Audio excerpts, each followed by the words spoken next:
What's up guys, my name is Ace, and ever since the Cold War integration into Warzone, many of the Modern Warfare guns that were previously quite decent or viable were instantly overshadowed, partially because the Cold War weapons when they first came, they had a ridiculous time to kill potential that was just better than basically all of the Modern Warfare guns, and also a big part of it is people just like playing with new things, so since there were a bunch of new guns to play with from Cold War, it seems like a lot of people just forgot about these really viable Modern Warfare guns. And now with Season 3, we had that massive weapon balancing update, and then for all the Cold War weapons, they nerfed the stock attachments, which were extremely powerful, and in many cases meant there was no reason to use a Modern Warfare gun instead of a Cold War gun.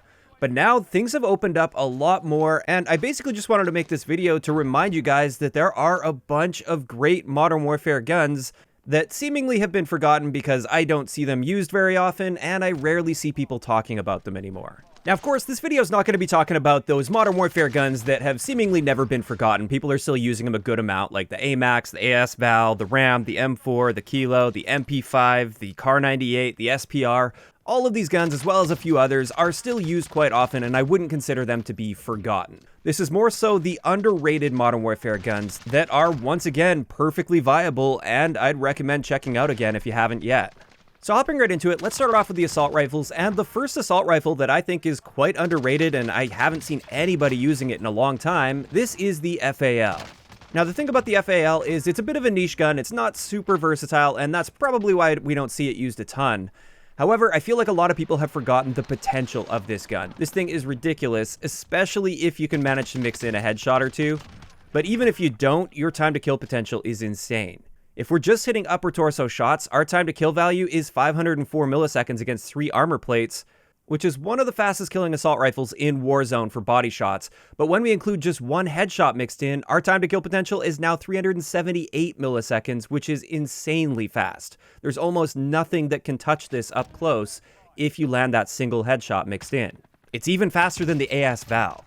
Now, like I said, the FAL is not incredibly versatile. It is a semi-auto and requires a good trigger finger if you want to reach that time to kill potential, which for many people, that makes it just not a really good option because they don't have a great trigger finger or can't control their recoil while having a good trigger finger. But yeah, just in general, wanted to remind you guys that the FAL is still an absolute monster up close if you've got a decent trigger finger and decent aim with semi-autos. Now, this is also a good time to mention that the stat chart that I'm working from here is actually the updated version of my stat chart that is now sorted by our 3-plate time to kill potential, and I've now got Modern Warfare guns mixed in with Cold War guns, so you can get a better direct comparison between them all on the same page. So if you guys are interested in checking out my stat chart, I will leave a link to it in the description down below. Just keep in mind, some of the sections are incomplete, like the snipers, shotguns, and pistols. But moving on, the next Modern Warfare gun that I feel like was forgotten about a long time, and I haven't seen one of these used in ages, is the Oden. Now, the thing about the Oden is it has an amazing base range potential at 43 meters, which is way better than most of the assault rifles in the game.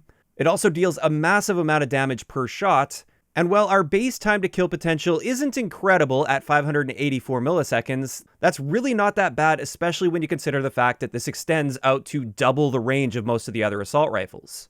Additionally, if you land just a single headshot with the Oden mixed in with upper torso shots, our time to kill potential is 438 milliseconds, which is incredibly fast, and very few things will be beating this at that point.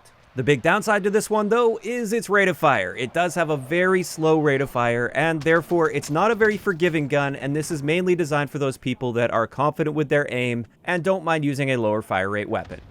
But the last Modern Warfare assault rifle I wanted to talk about that I feel has been kind of forgotten, although I do see it every now and then still, this is the M13.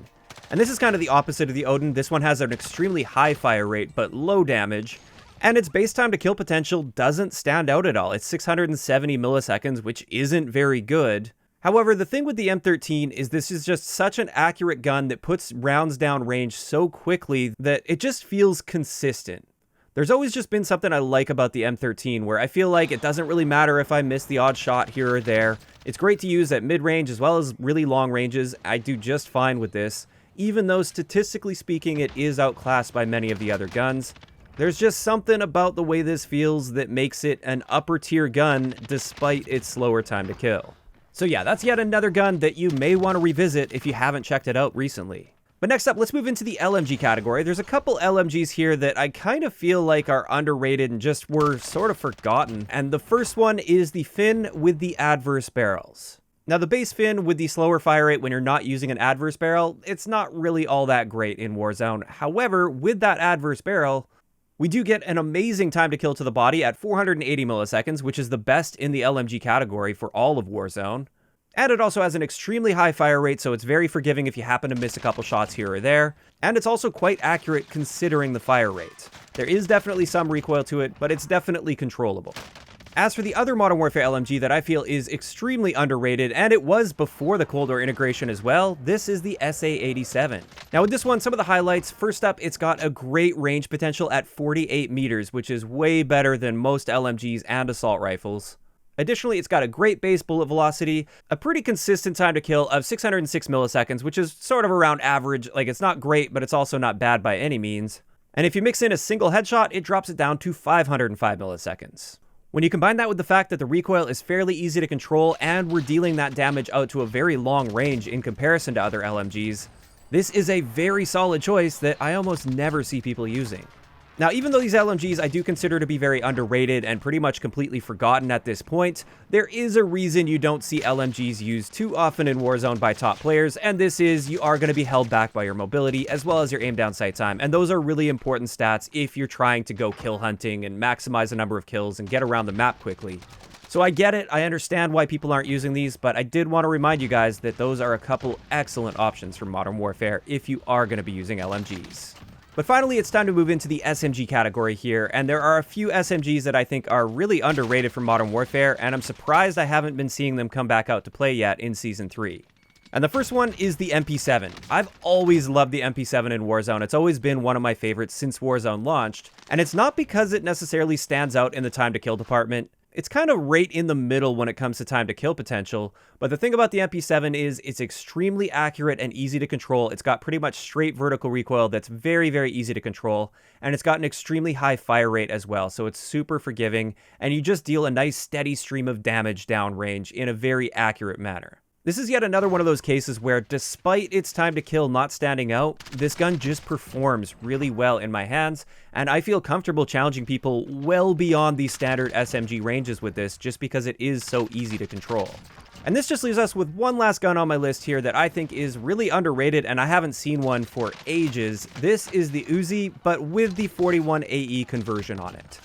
And there are several reasons why I like this one so much. First up, it's got a solid range potential for an SMG. Second, its base time to kill is right around average, but mixing just one headshot in, which is very easy to do because this is a very accurate SMG as well, it will drop your time to kill potential down to 500, which is now competing with the upper tier SMGs. And to top all of this off, this is one of the few guns in this game that gains accuracy when you load stopping power rounds into it. So anytime I'm using this particular setup, I'm always keeping an eye out for stopping power rounds, and I'll always load it into my Uzi over any other gun that I might have in my inventory, because it boosts your damage just like it does with other guns, but it actually makes you more accurate as well. And once you have stopping power rounds in this, you're basically unstoppable with this gun. And yeah, that's pretty much it. That's going to wrap it up for today's video. Just wanted to remind you guys of the potential of a lot of these guns and how many Modern Warfare guns are viable again in Season 3, and it just seems like people haven't quite caught on to that yet. So if you're looking for some more variety, give some of these a shot and you might be very pleasantly surprised. Now, of course, that is just my list. I'd like to know in the comment section below, are there any other Modern Warfare guns that you feel are completely underappreciated and underrated at this point, and that you just don't see anybody using? If so, just let me know down below. If you enjoyed the video, a like rating is always appreciated, and don't forget to subscribe for more if you haven't already. I'll talk to you guys next time.